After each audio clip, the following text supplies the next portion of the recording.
Seja bem-vindo mais uma vez ao Nossas Letras e Algo Mais.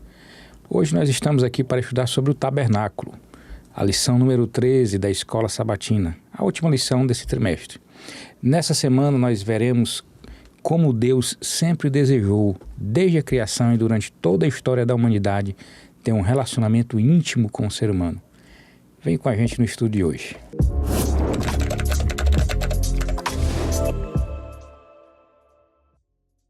E aqui estou com a presença do meu amigo Pastor Calderon e da minha amiga Ruth. Tudo bem com vocês? Tudo bem, pastor? Tudo bem, Ruth? Uma alegria, uma honra estar com vocês. Maravilha, coisa boa, né? E a lição fantástica, né? Fantástica. Tinha que ter a presença do pastor Calderon. A presença dele. Agradecemos o carinho e uma alegria também dividir este momento com nossa audiência, que cada dia vai crescendo mais e mais. Amém. Amém.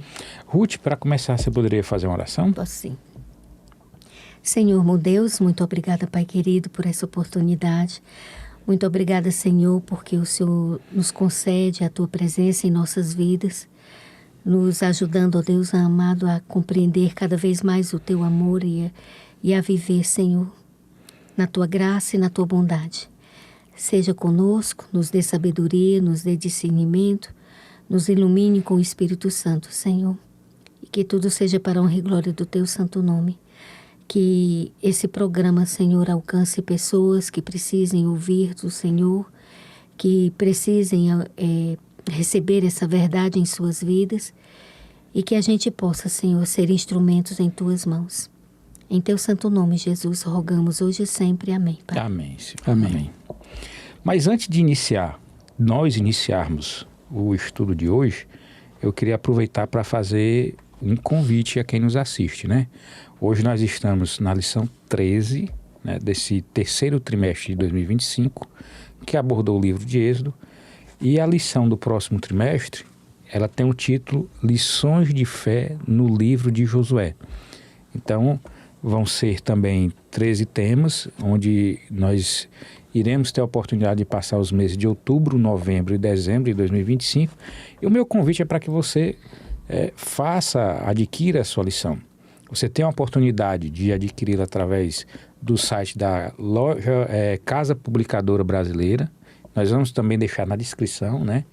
Quem não quiser adquirir a lição, nós vamos deixar também na descrição aqui um link onde você acessa um aplicativo, e nesse aplicativo, eu acho que são mais de 100 idiomas, né? Se eu não me engano, que você tem a oportunidade de ter a lição. Pastor, eu acho que ainda está na época do Projeto Maná, né? Sim, quem quiser fazer sua assinatura, você pode se inscrever no site da Casa Publicadora Brasileira, ou a CPB, e fazer sua assinatura do ano. Então, você recebe o material em casa e estuda conosco. Isso mesmo. Nosso convite, adquira o seu material de estudo ou baixe o aplicativo, que aí você nos acompanha no estudo que vamos iniciar já a partir da próxima semana um novo estudo, né? Isso. Lições de Fé no livro de Josué. Mas na 13ª lição, que a gente está encerrando agora, desse terceiro trimestre, que tem um título O Tabernáculo. E o verso para memorizar está em Êxodo 40, versos 34 e 38, e diz: Então a nuvem cobriu a tenda do encontro, e a glória do Senhor encheu o tabernáculo. De dia a nuvem do Senhor repousava sobre o tabernáculo, e de noite havia fogo nela, à vista de toda a casa de Israel, em todas as suas jornadas. E o nosso guia de estudo diz assim: a principal tarefa do povo de Deus no Antigo Testamento, assim como para nós hoje, era viver um relacionamento profundo com o Senhor, adorá-lo e servi-lo, além de apresentar a imagem correta de Deus a outras nações. E aí, mais adiante fala, né? Assim, a nossa principal missão é apresentar o verdadeiro caráter de Deus, bem como seus atos amorosos e justos aos que estão ao nosso redor. Quando as pessoas são atraídas para Deus e se convencem de seu amor altruísta para com elas, podem entregar a vida a Ele e obedecer à sua vontade, reconhecendo que isso é para o seu próprio bem. O santuário mostrava que Deus está próximo da humanidade e revelava grandes verdades, como o fato de o Senhor salvar aqueles que vêm a Ele com fé. Na verdade, ficou claro no estudo desse trimestre todo que Deus sempre desejou ter um relacionamento íntimo, né, um relacionamento profundo com as pessoas, né? Antes da gente entrar até na lição do domingo aqui, mas assim, eu fiz uma pergunta minha, não foi perguntar a lição não, né? Para que eu achei interessante a gente... dá para nós sermos testemunhas do Senhor sem ter um relacionamento íntimo com Ele? Tá, não. De forma alguma, né? Você não pode falar de alguém que não conhece, né? Você não pode falar daquilo que você nunca ouviu, nunca... Você tem até dificuldade, né? Para falar desse amor, se você não tem a experiência, né? Sim, exatamente. E aí o que é que acontece? Já que a gente veio aqui nessa lição e está falando de relacionamento, eu trouxe um texto aqui de Gênesis 17:1, que diz assim: quando Abrão atingiu a idade de 99 anos, o Senhor apareceu a ele e disse: eu sou o Senhor Todo-Poderoso, ande na minha presença e seja perfeito. Ou seja, Deus disse assim, ande, né? E o que é que ele dizia? Ele desejava, sempre desejou, desde sempre, essa proximidade nossa com Ele. E aí, quando nós vamos entender aqui no estudo do tabernáculo, que o tabernáculo também representa essa questão da proximidade de Deus conosco, né? E falando em relacionamento, né, já partindo para a lição do domingo, Deus ele deixou também para a gente um dia especial para que a gente possa se relacionar com Ele, né? Êxodo 35, dos versos 1 a 3, diz assim: Moisés convocou toda a congregação dos filhos de Israel e lhes disse: são estas as palavras que o Senhor ordenou que se cumprissem. 6 dias vocês trabalharão, mas o 7º dia lhes será santo. O sábado do repouso solene ao Senhor. Quem nele trabalhar morrerá. Não acenda o fogo em nenhuma das suas moradas no dia do sábado. E aí a lição fez uma pergunta, né? Sobre que verdade foi reforçada ao povo quando o tabernáculo foi construído. Pastor? Eu queria, antes de responder essa pergunta, algumas pessoas se perguntam o que é o santuário. Sim. E eu queria dividir com o pessoal, talvez podemos colocar na tela a projeção. Sim. O santuário, na realidade, é uma parábola vivente do plano da salvação, certo? Mostra como Deus quer se aproximar de nós e como Ele nos explica como Ele vai resolver o problema do pecado. Essa é uma coisa interessante, linda, né? Agora, quando você vai à Bíblia, eu gostaria que nós pudéssemos ler 2 textos no livro de Salmos. Antes de Deus criar nada, antes de estabelecer o universo, antes de criar os seres e os mundos que Ele ia criar, a primeira coisa que Deus faz, segundo o Salmo 103, verso número 19, é que Deus estabelece seu santuário, certo? Nos céus, diz Salmo 103, 19, Deus, o Senhor, estabeleceu o seu trono e seu trono domina sobre tudo, certo? Então, Deus coloca um espaço físico para poder administrar o universo. Mas encontramos também um propósito pelo qual Deus estabelece o santuário. Se vamos a Salmo capítulo 11, verso 4, a Bíblia diz: o Senhor está no seu santo templo. Nos céus, o Senhor tem seu trono. Seus olhos estão atentos, as suas pálpebras sondam os filhos dos homens. Certo? Então, eu queria dividir com nossa audiência, certo? Lá no livro de Êxodo 25, 8 e 9, Deus vai dizer a Moisés, né? Façam um santuário para que eu possa habitar no meio de vocês. Então, Deus é quem toma a iniciativa de criar o santuário. E poderíamos dizer, como está aí na tela, que santuário é o ponto de encontro entre Deus e suas criaturas. Agora, tua pergunta era o que isso tem a ver com o sábado? Sim. Certo?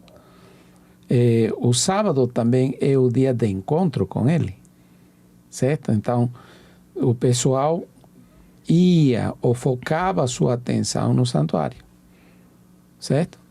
Deixava de fazer suas atividades corriqueiras da semana e então a família toda se focava para ter um encontro com Deus, um relacionamento estreito com Deus. Lembrando que a questão do sábado, ela não passou a ser algo que passou a existir por ocasião do santuário. É algo que já vem desde o Gênesis, desde a criação.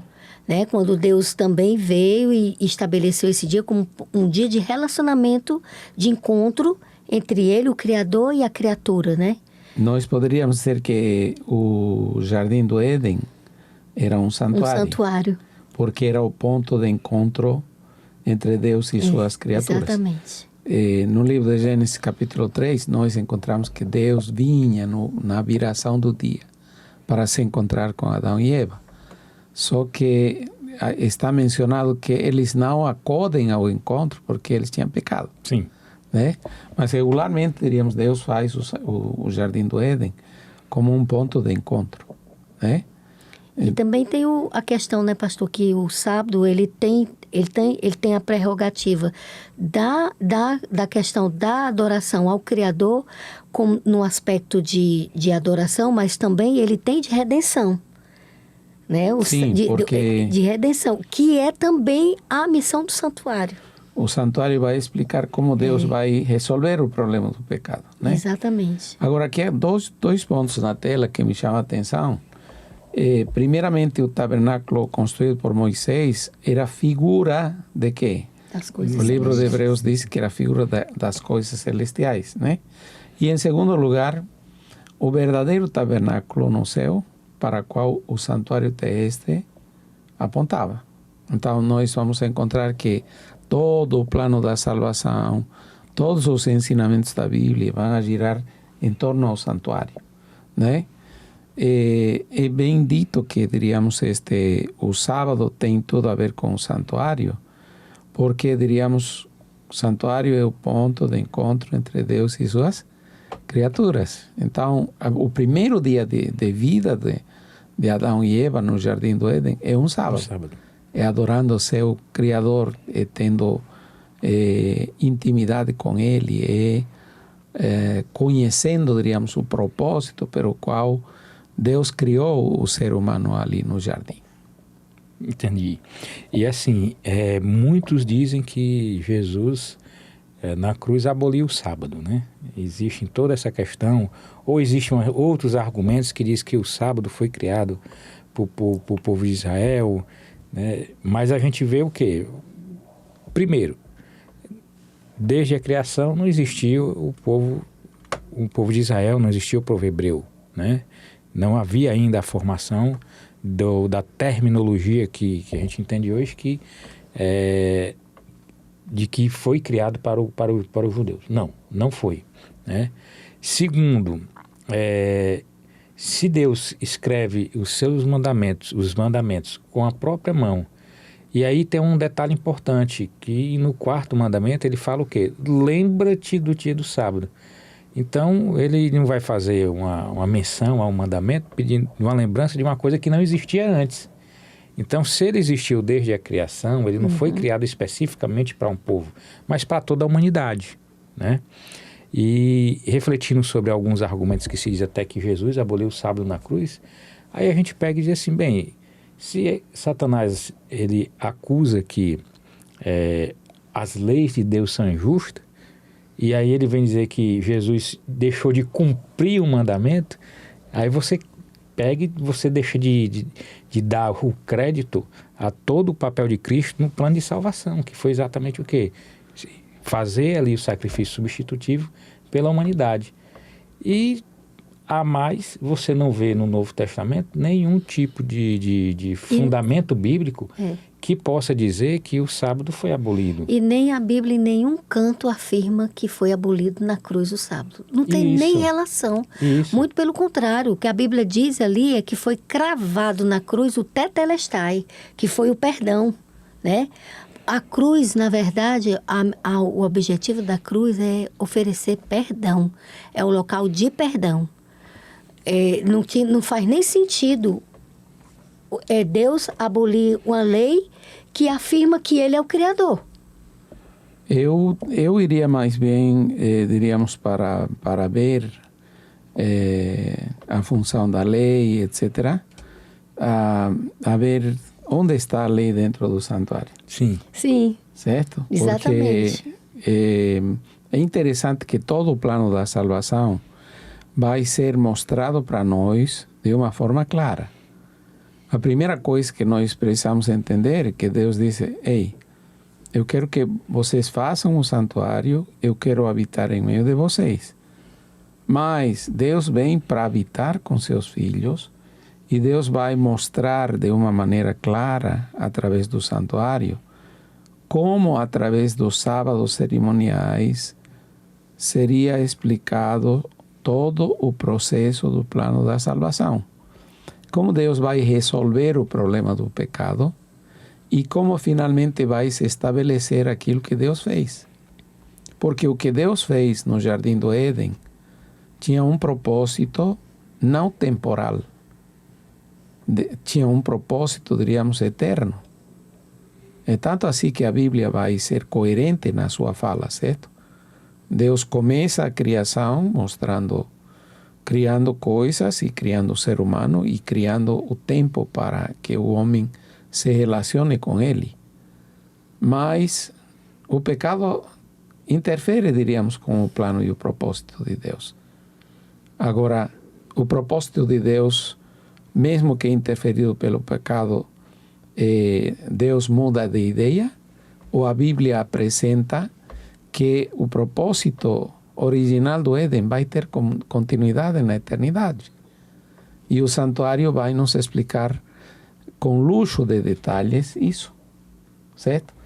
Então, eu gosto deste pensamento que diz que o Senhor foi o fundamento de todo, o Senhor Jesus foi o fundamento de todo o sistema judaico, sem imponente ritual divinamente ordenado.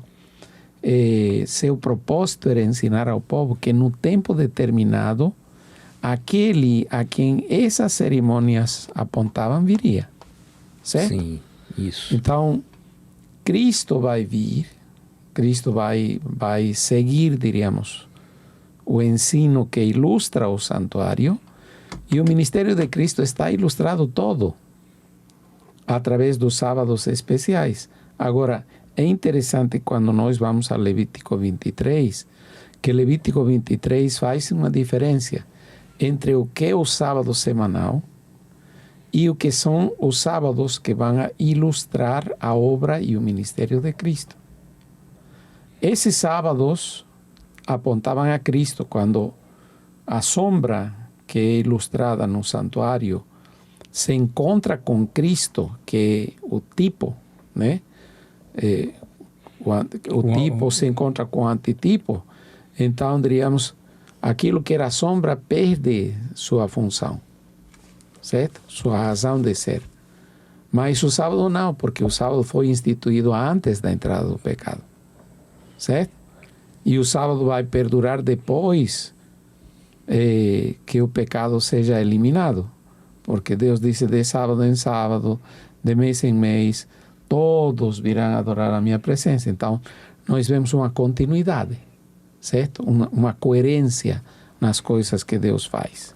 A própria tipologia, né, existente em todo o santuário, a simbologia daqueles, dos acessórios, né, da própria cerimônia, era um verdadeiro evangelho para aquelas pessoas, né, para entender com profundidade a gravidade do pecado. Né? E a gravidade do pecado que levava vítimas inocentes à morte que eram os animaizinhos, né? Eles eram levados a ser mortos. Por quê? Porque um dia viria o Cordeiro de Deus, que era inocente, sem pecado, e morreria para substituir a morte dos pecadores, né? Nossa morte. Cristo viria a morrer como o Cordeiro substitutório, né? É. Então, é interessante que Êxodo 25:8 diz que Deus lhe deu o modelo, né? O Senhor disse, tu vas a fazer o santuário segundo o modelo. Não é que Moisés inventou de sua cabeça. Deus deu o modelo, porque existe um modelo, tem um padrão, certo? E então Deus não só dá o modelo, né? Que Deus vai mostrar, diríamos, todos os elementos que compunham o santuário, os que estavam no pátio, né? O altar do sacrifício, a fonte de bronze, o lugar santo, o lugar santíssimo. E, diríamos, a lei de Deus estava justamente ali, dentro do Santíssimo, certo? Então, se a gente tira a lei de Deus lá do Santíssimo, está tirando o fundamento do governo de Deus.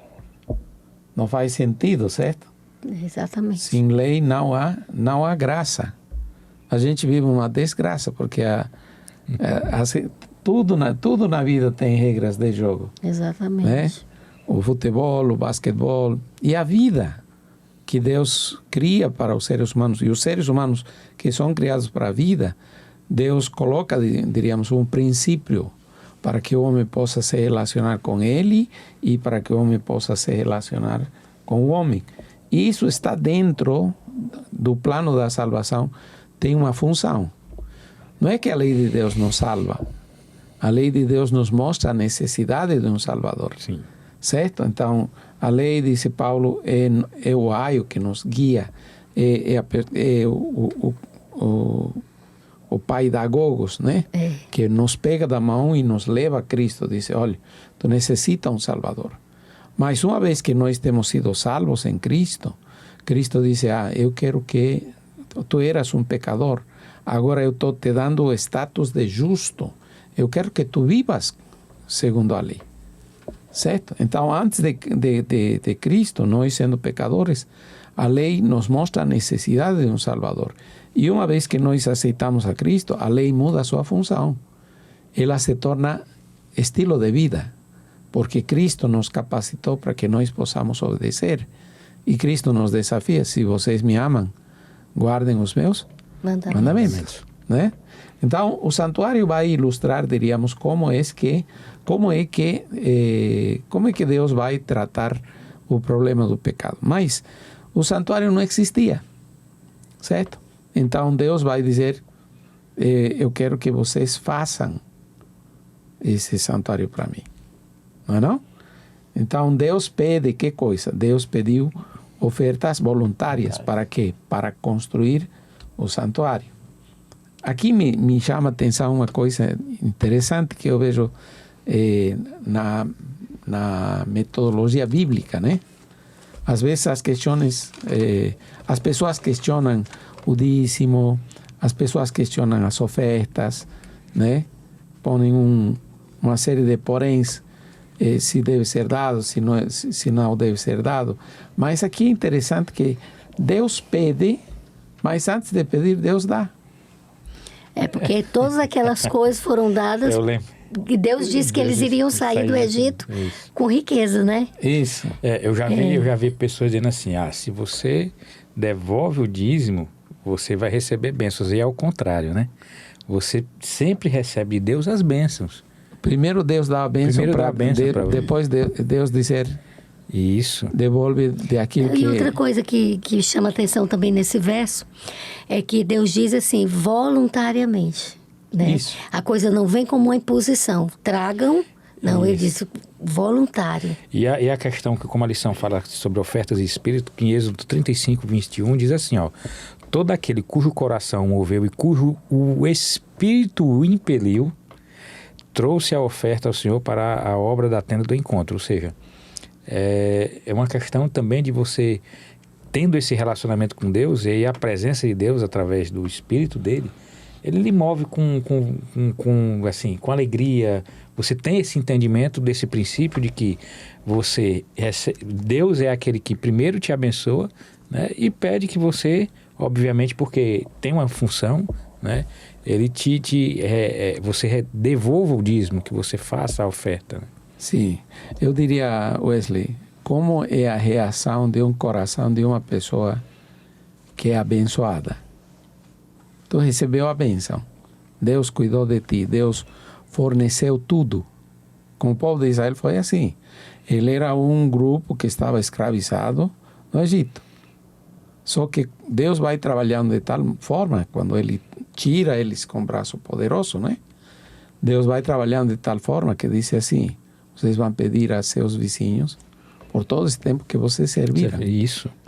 Certo? Então, eles foram e disseram: nós como se fosse uma indenização, queremos pelo nosso, tempo de nosso escravidão. pagamento, certo? Isso. E por isso que eu coloquei aqui no slide, Deus primeiro nos dá e depois nos pede, tanto o dízimo quanto a oferta, certo? Deus não pede de aquilo que Ele não dá. Esse é um conceito interessante. Ele é o doador da vida, Ele é o doador, Ele é aquele que supre nossas necessidades. E eu vejo, diríamos, dentro desse relacionamento, é uma alegria devolver, né? Para eles não foi um sacrifício.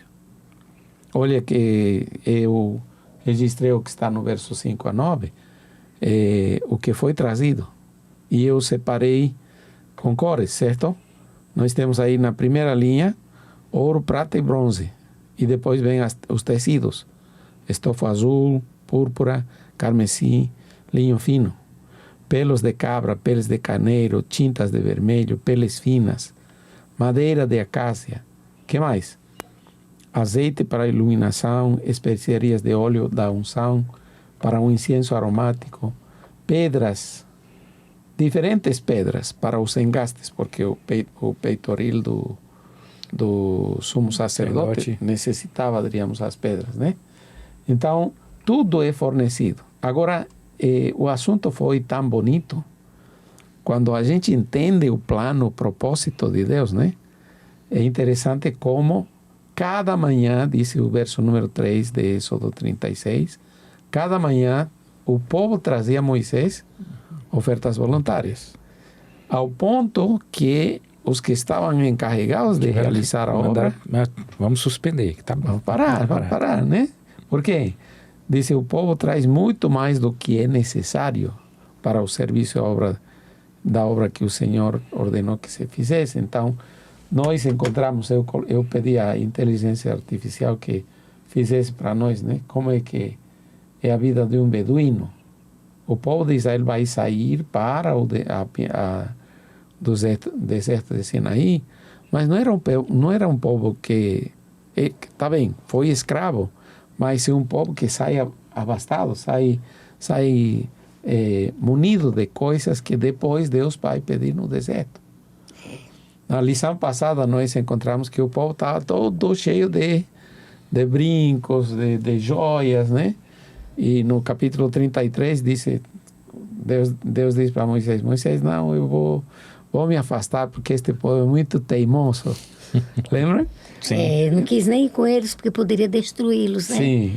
Agora, aí o que acontece? Aí a ficha cai, eles veem que estão indo pelo caminho da vaidade, aí eles tiram todas as coisas, né? E no capítulo essas argolas, dizem que essas argolas também tinham uma conotação de idolatria, né? Eram as argolas que faziam referência a deuses também. Então, o que acontece? Eles vão trazer isso para quê? Para oferta. E aí Moisés vai ordenar, né? Uma vez que foi suprido tudo que era necessário para o santuário, Moisés ordena: nenhum homem ou mulher faça mais sobre alguma para a oferta do santuário. Assim o povo foi proibido de trazer mais. Nós estamos agora, diríamos, na ironia, né? Estamos extendendo o reino de Deus. Precisamos ofertas. Para quê?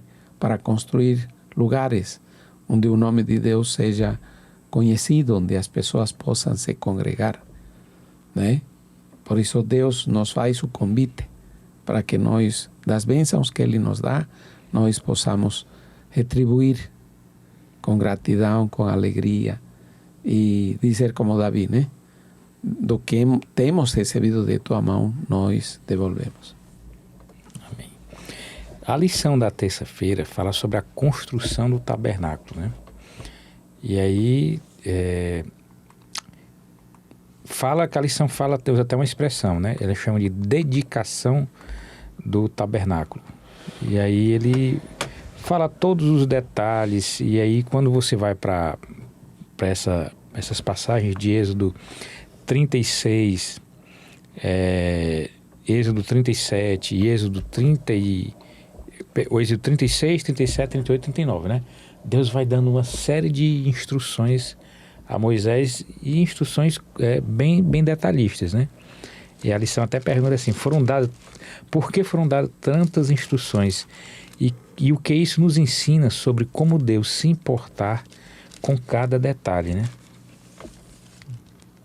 É porque, na verdade, o santuário ia ser realmente a parábola, né, do plano da redenção, da salvação.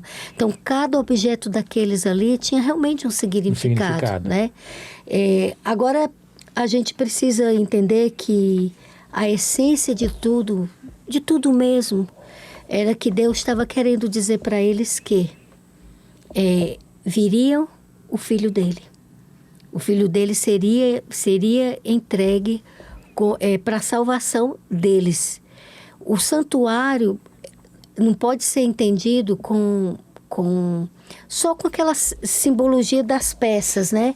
Mas tem que ser entendido no que ele realmente, qual era a mensagem de Deus com o santuário. O que Deus queria quando pediu que eles fizessem o santuário. Porque o santuário, né, pastor, eu entendo que ele era o centro da vida cívica e religiosa da nação de Israel. Sim. Ele era o centro de tudo era decidido ali. Você vê que havia as cerimônias tinha uma que era anual, que era especial, né? Tinha aquelas que eram diárias, né? Do sacrifício.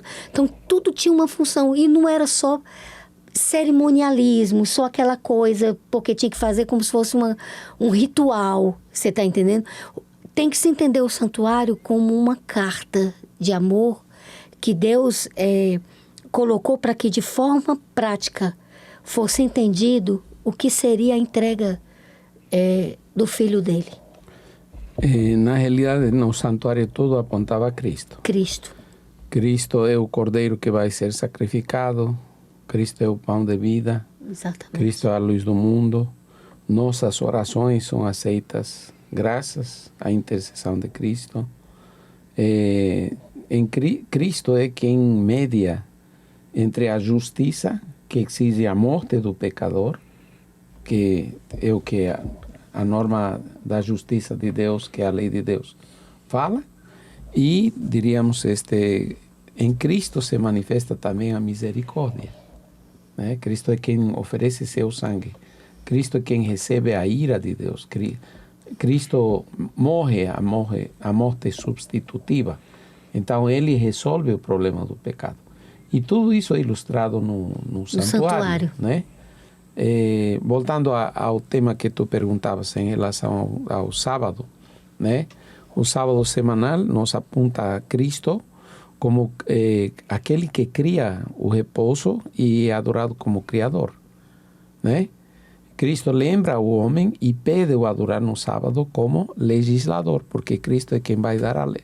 Cristo vai escrever a lei e vai entregar para Moisés, né? Cristo adora no sábado, quando ele vem aqui na terra, e como Redentor mostra em que consiste a verdadeira adoração.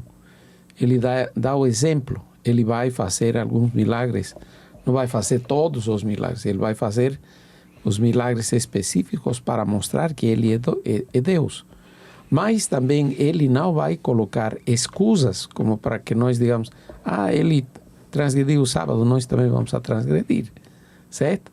Então Cristo não nos dá motivo para nós nos excusarmos em relação à nossa adoração. E Cristo será adorado pela eternidade como Rei de Reis, Senhor de Senhores, todos os sábados.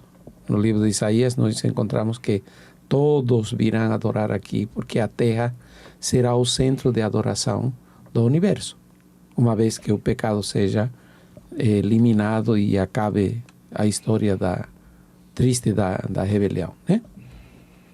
Êxodo, deixa eu pegar aqui o capítulo, né? Êxodo 21, né? Que diz assim: eu vi novo céu e nova terra, pois o primeiro céu e a primeira terra passaram, e o mar já não existe. Vi também a cidade santa, a Nova Jerusalém, que descia do céu da parte de Deus. Então você está falando de Apocalipse 21. Perdão, Apocalipse. Eu falei, a gente estudando Êxodo, né? Aí Apocalipse. Apocalipse 21, 1. Pronto, corrigindo. E aí vi novo céu e nova terra, pois o primeiro céu e a primeira terra passaram, e o mar já não existe. 21, 2. Vi também a cidade santa, a Nova Jerusalém, que descia do céu da parte de Deus, preparada como uma noiva enfeitada para o seu noivo. Então ouvi uma voz forte que vinha do trono e dizia: eis o tabernáculo de Deus com os seres humanos. Deus habitará com eles. Eles serão povos de Deus, e Deus mesmo estará com eles e será o Deus dele. E pulando para o 22, Apocalipse 21, 22, diz assim: não vi nenhum santuário na cidade, porque o santuário é o Senhor. Na verdade, ele quis dizer o quê? Que aí a gente já está até dando uma adiantadazinha na lição, mas dizendo que no final, Deus ele vai mostrar que o próprio Jesus é o santuário, né? Não, Paulo em Romanos diz que Jesus também é o propiciatório, né? Ele quando Claro, Cristo é o caporete, porque ele é quem vai receber a ira, né? A ira de Deus vai ser sobre ele. Mas eu gostaria de ir com vocês aqui a tabela que está aqui, que são as festas de Levítico 23. Importante. ¿Por qué es importante entender esta questão? Porque aqui está todo o programa de salvação, certo? Cristo vai ser nossa Páscoa, o sacrifício do Cordeiro Pascal, lembra a libertação do Egito, mas em Cristo é nossa Páscoa, disse Paulo, porque ele nos liberta, não do Egito, mas do pecado. Certo? Depois vinha a festa dos pães sem fermentos. Se comia pães sem fermento por 7 dias, né? E havia uma santa assembleia no primeiro e no 7º dia. É interessante que quando o povo entra na terra prometida, tinha que se oferecer as primícias. E é interessante o que diz aí. Havia uma oferta de um feixe de espigas e o holocausto de um cordeiro. Era no dia seguinte ao sábado, após a Páscoa. Interessante que Cristo vai para o céu, logo que ele ressuscita. Ele não vai de mãos vazias. No livro de Mateus, capítulo 27, verso 51 em diante, nós encontramos um grupo de pessoas que ressuscita com Cristo. Eles entram e dão o testemunho, porque os sacerdotes tinham subornado aos guardas que estavam cuidando a sepultura de Jesus para dizer, roubaram o corpo e o levaram. Mas as testemunhas da ressurreição de Cristo, os que ressuscitam também com ele, entram na cidade e dão testemunho. O que acontece com eles? Para mim, a parábola diz aqui que o sacerdote pegava o feixe e mexia na presença de Deus. Certo? Então, para mim, esse é o simbolismo. Cristo não chega ao céu de mãos vazias, simplesmente mostrando, aqui estão minhas mãos, eu fui crucificado, aqui estão meus pés, aqui está meu costado. Ele chega com as primícias dos remidos. Por isso, em Apocalipse 4, em Apocalipse 5, nós encontramos 24 tronos de seres que foram remidos dentre a terra, que vão a cooperar com Cristo no plano da redenção. No capítulo 4, Cristo é adorado como Criador, E no capítulo 5, Cristo é adorado como aquele que os redimiu. Esses 24 anciãos fazem parte desse grupo que ressuscitou. Sim, fazem parte desse grupo de pessoas que vão cooperar com o ministério celestial de Cristo no santuário celestial. Que hoje nós estamos com ele lá, né, fazendo o juízo investigativo, né? Sim. E esses anciãos, então, eles têm tem um trabalho junto. Na realidade, eles vão cooperar com Cristo, vão acompanhar o ministério de Cristo no santuário, certo? Cristo vai fungir como sacerdote até o ano de 1844.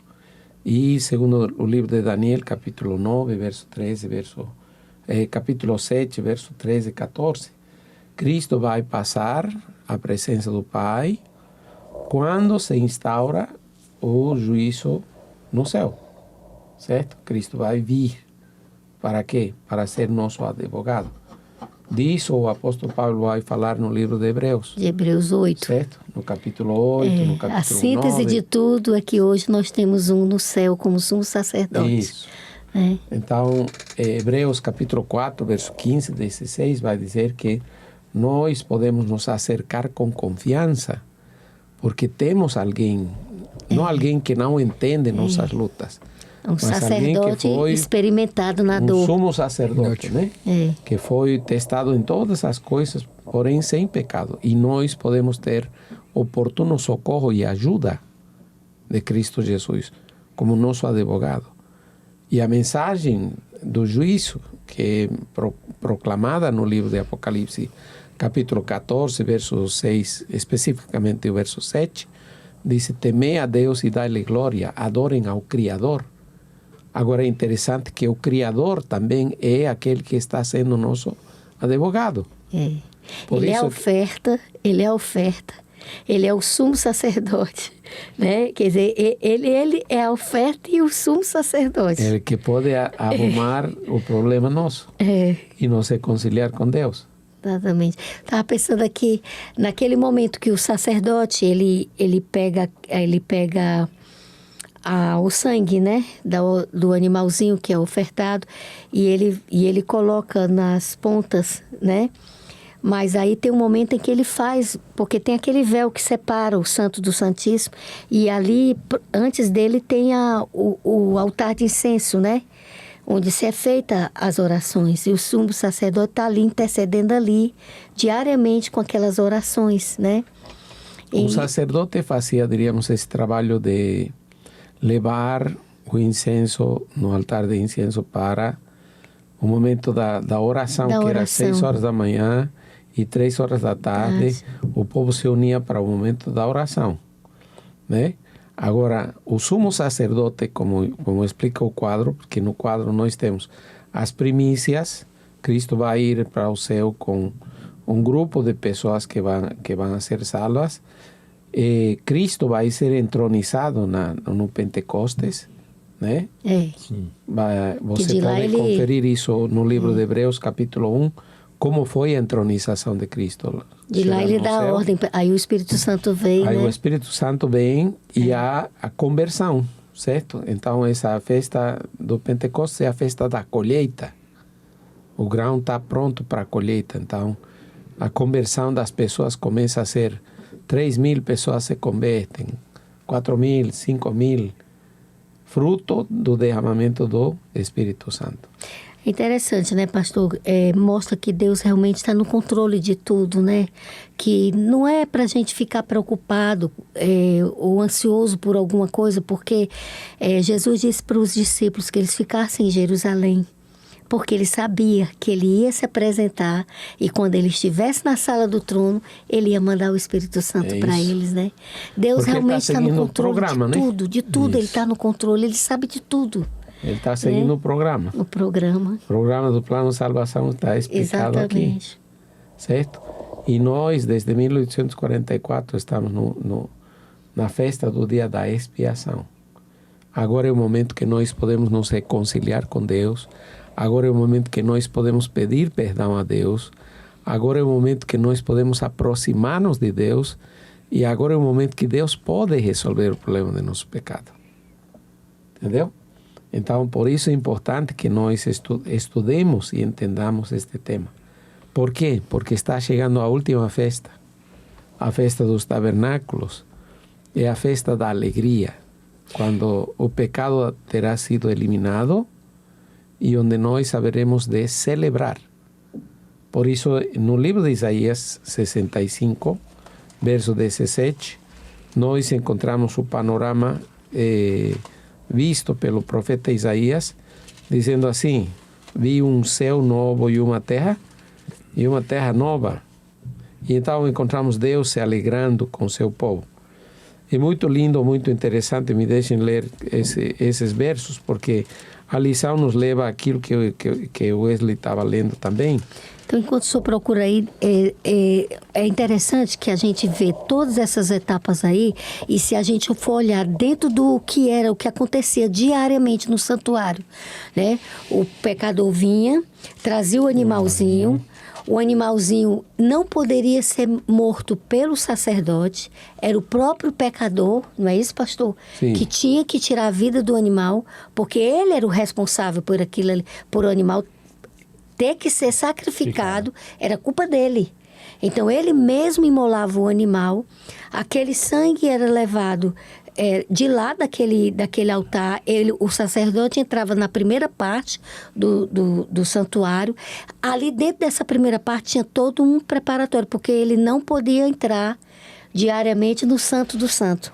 Ali teria que ser um dia, uma vez no ano, numa cerimônia específica, porque tinha um aprendizado específico na vida espiritual do povo.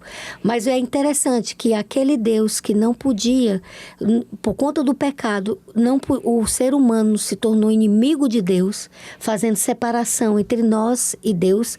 Aquele pecado ali, ele encontrava uma cortina que fazia separação exatamente. E naquela cortina ali era colocado o sangue, aspergido o sangue. Você imagine, durante o ano todinho, essa cortina com aquele cheiro de sangue, né? O que é o pecado? O aprendizado que Deus não queria passar do que era o horror do pecado. Né? Aí, para suavizar, o que é que Deus manda Moisés colocar? O altar de incenso, que suavizaria, né, através das orações, simbolizando a oração, da intercessão, levando a oração como assim: estamos aqui diante de Ti, estamos pedindo perdão, para que nós tivéssemos realmente o acesso. Um acesso que foi totalmente rompido com a morte de Jesus na cruz. Ele rasga esse véu e a gente pode se aproximar diante do Pai, né, sem medo de ser fulminado, porque ali houve o perdão, né? É uma história muito linda, é realmente uma carta de amor. Por isso santuário, que se né? diz que a cruz cumpriu o plano de salvação. O plano cumpriu. Porque é um lugar de perdão, Wesley. A cruz não é um lugar de julgamento, é de perdão. Com ele, né? Lugar de julgamento é o santuário. Sim. Que é isso que está sendo feito hoje lá no santuário, no verdadeiro santuário, que não foi feito por mão humana, né? Isso. Então, Cristo está, diríamos, trabalhando no dia da expiação. No dia da expiação. Quando terminar o dia da expiação, então, depois, a próxima festa é a festa dos tabernáculos. E essa festa será celebrada no céu novo e na terra nova, nos quais mora a justiça, certo? Então, aqui nós temos o calendário, né? Como começava o ano com a Páscoa, os pães ácimos, né? O Pentecostes, a festa das trombetas, anunciando que estava chegando o dia da expiação, e a festa dos tabernáculos, que encerrava, diríamos, Isso aqui o ciclo. No contexto de Páscoa hoje em dia, até o pessoal entender por que é que a Páscoa acontece no nosso calendário, né? Mais ou menos no mês de abril, né? É. Que é entre março e abril, o mês de Nissan. Aí dentro está nosso calendário e fora está, diríamos, o calendário que é utilizado pelo povo de Israel. Ok? Então, aí nós vemos, diríamos, nesta tabela, né? O que era feito em cada festa e o que apontava a Cristo. Cristo morreu numa Páscoa, ele instaura a ceia do Senhor, em lugar dos pães sem fermento, né? Cristo instaura a ceia. Cristo apresenta ao Pai os primeiros remidos que ressuscitam com Ele. Cristo é entronizado, seu sacrifício é aceito e o Espírito Santo é derramado no Pentecostes, né? A festa das trombetas, para nós, abre o sexto selo, o grande terremoto de Lisboa de 1º de novembro de 1755, o crescimento do Sol e a Lua em sangue em 19 de maio de 1780 e a queda de estrelas de 1º de novembro de 1833. Isso como chamando a atenção do mundo para quê? Para a chegada da hora do juízo, que acontece, diríamos, o traspasso de Cristo de lugar santo ao lugar santíssimo, em 22 de outubro de 1844. E a partir dessa data começa a se anunciar a hora do seu juízo chegou. Adorem ao Criador, né? E a celebração da festa dos tabernáculos será a festa de celebração depois de que o pecado seja o grande conflito será encerrado. Aí será encerrado. Então, tudo isso é explicado aqui na parábola do santuário, né? Então, aqui está, diríamos, uma harmonização de todas as festas, da profecia que se relaciona com a data em que Cristo haveria de vir para poder realizar o plano da salvação. A profecia seria selada e então Cristo poderia eliminar o problema do pecado sendo nosso sumo sacerdote, e ele então virá como Rei de Reis, Senhor de Senhores, e nós vamos a desfrutar em breve, diríamos, o melhor está por vir, né? Os remidos celebraremos logo de eliminado o pecado, depois do milênio, a salvação e o perdão otorgados por Deus num mundo sem pecado, depois que Satanás e seus seguidores sejam eliminados para sempre e a rebelião não se levante outra vez. Amém. Leia a passagem que você queria ler. Isaías capítulo 65, verso 9 a 17, diz: pois eu crio novos céus e nova terra. Não haverá lembrança das coisas passadas, jamais haverá memória delas. Exultem e alegrem-se para sempre no que eu crio, porque eis que crio para Jerusalém alegria e para seu povo exultação. Eu me alegrarei por causa de Jerusalém, exultarei no meu povo. Nunca mais se ouvirá nela voz de choro, nem de clamor. Isso calça com aquilo que tu leste lá no livro de Apocalipse 21, né? Que é o que a lição ela fala. Ela faz até ela diz assim, que em 3 ocasiões o Antigo Testamento afirma que a obra foi acabada. Primeira ocasião, no fim da semana da criação, lá em Gênesis 2, né? 1 a 3, quando Deus destacou que as obras foram concluídas. A segunda ocasião, na conclusão do tabernáculo, né? Que aí o texto bíblico diz: assim Moisés acabou a obra, que é em Êxodo 40, no verso 33, que já no finalzinho do 40 é quando vem a presença de Deus através da nuvem, né? Isso. A terceira ocasião é quando Salomão terminou a construção do templo, lá em 1 Reis 7:51, que aí é dito que a glória do Senhor, né, o Shekinah, ele ali se fez presente. E aí, trazendo para o que o senhor leu, e aqui é o Apocalipse 21, aí ele diz o seguinte: essa conexão entre a criação e o santuário de Israel aponta para uma dimensão cósmica, quando o Senhor habitará com os remidos na Nova Jerusalém, que será o quê? O tabernáculo de Deus. Isso. Não é isso? O verso número 3 de Apocalipse 21 diz: eis o tabernáculo de Deus com os seres humanos. Isso. Deus habitará com eles, eles serão povo de Deus, e Deus mesmo estará com eles como seu Deus, como Deus deles, certo? Ele lhes enxugará dos olhos toda lágrima. Já não existirá morte, não haverá luto, nem pranto, nem dor, porque as primeiras coisas terão passado. E eu gosto do que Jesus fala para João. Ele disse, aquele que estava sentado no trono disse, eis que faço novas todas as coisas. E acrescentou, escreva, porque estas palavras são fiéis e verdadeiras. Disse-me ainda, tudo está feito. Eu sou o alfa e o ômega, o princípio e o fim. Eu, a quem tem sede, darei de graça da fonte da água da vida. O vencedor herdará todas estas coisas, e eu serei seu Deus, e ele será meu filho. Quanto, porém, aos covardes, aos incrédulos, aos abomináveis, aos assassinos, aos imorais, aos feiticeiros, aos idólatras e todo mentiroso, a parte que lhes cabe será no lago de fogo, que está queimando com fogo e enxofre, a saber, a segunda morte. Então, nós temos uma escolha a fazer, certo? Deus nos oferece um céu.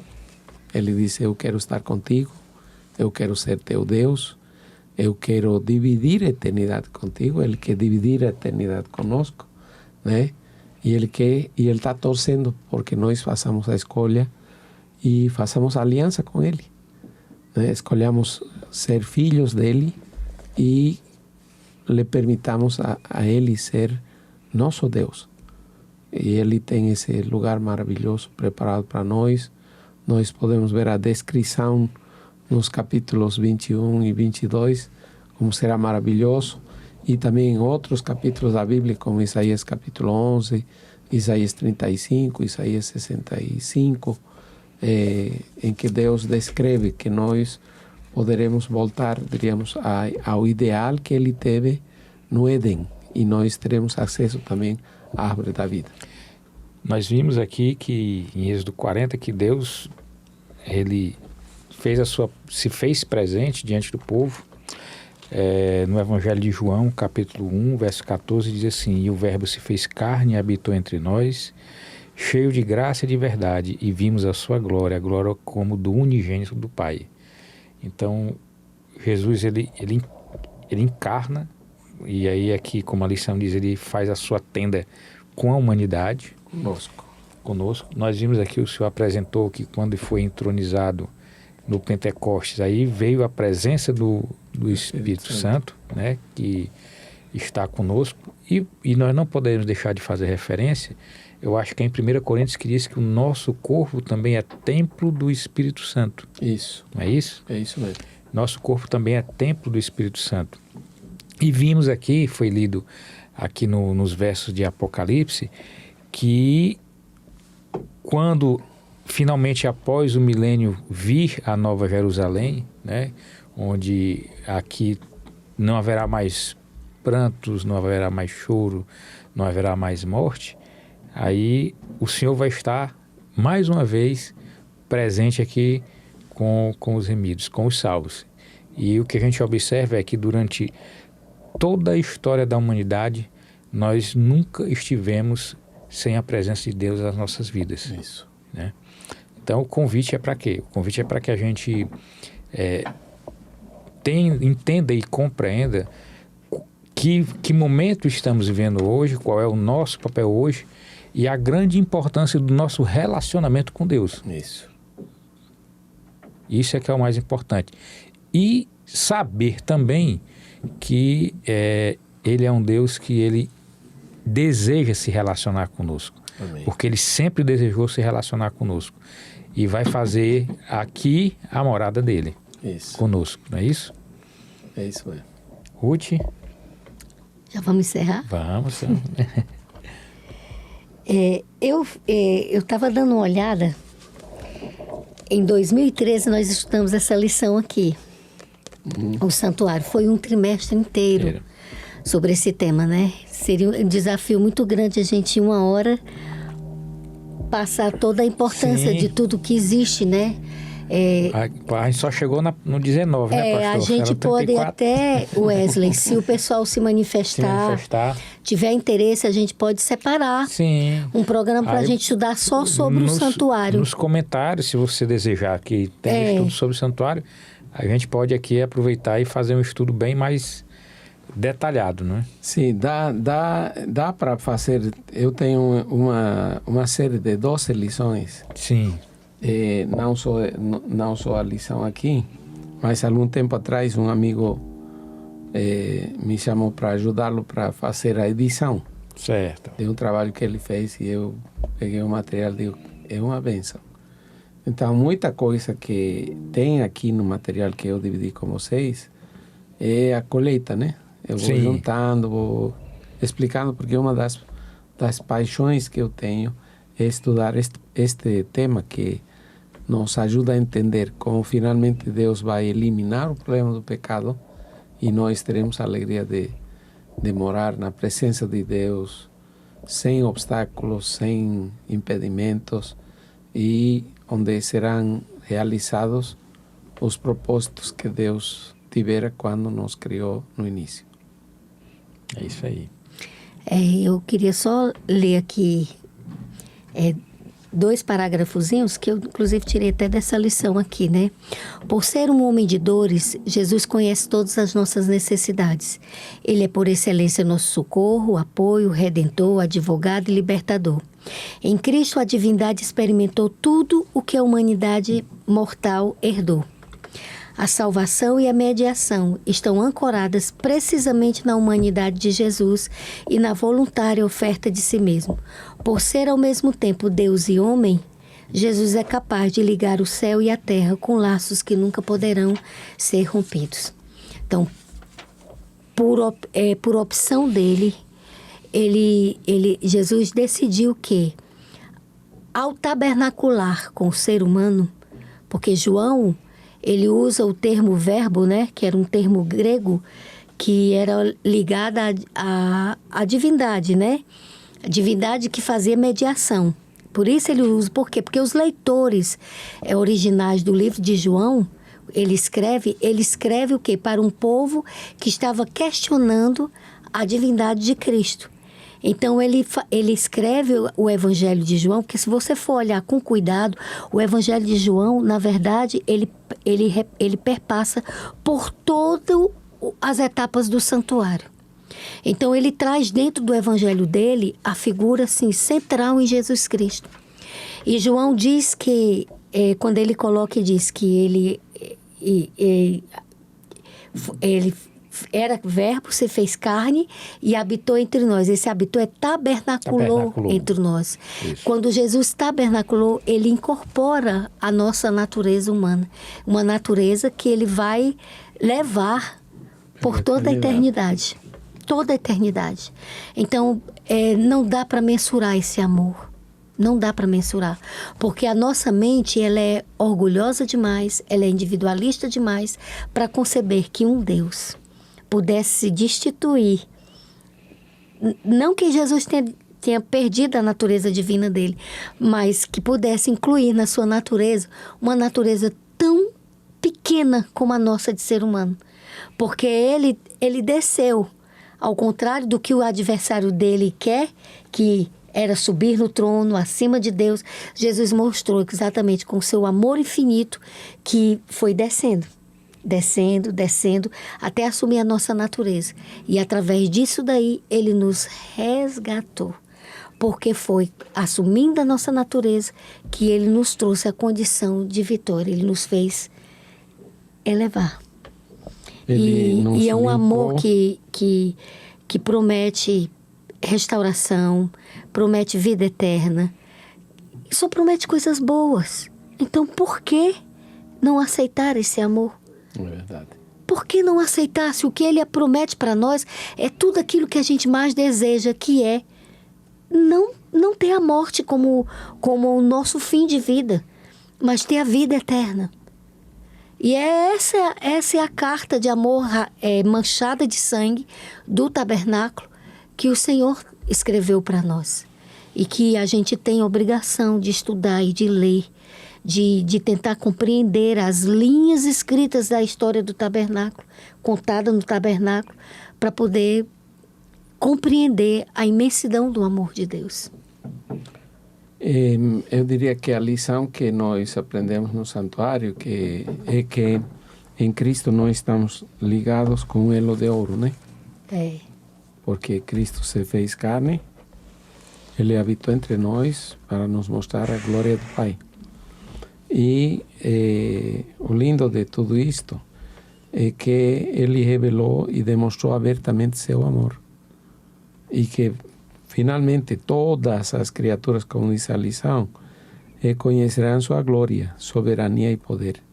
Ele é digno de quê? De louvor de todos os seres, por sua bondade e justiça.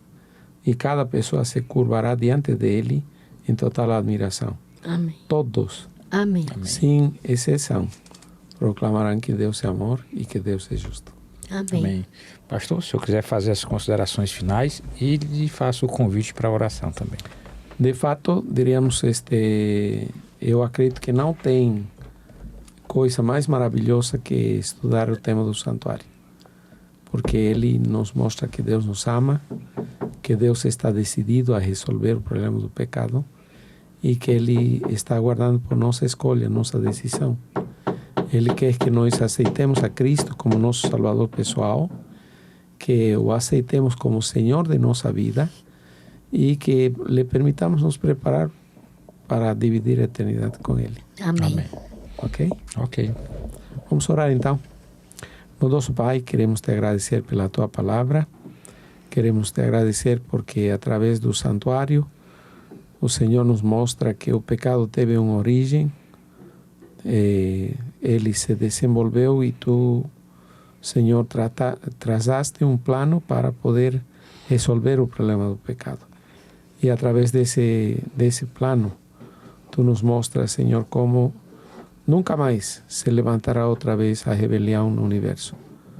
E que terminado este drama, que trouxe tanta dor, tanto sofrimento, tanta tristeza até o coração e ao coração dos seres humanos, então nós teremos a alegria, a felicidade de desfrutar num céu novo, numa terra nova, nos quais mora a justiça. Amém. Amém. Nos dá, Senhor, a disposição e o desejo de aceitar Teu oferecimento, de Te escolher como nosso Deus, como Senhor de nossa vida e de viver como filhos Teus. Amém. O pedimos, suplicamos e agradecemos. Em nome de Jesus. Amém. Amém. Amém.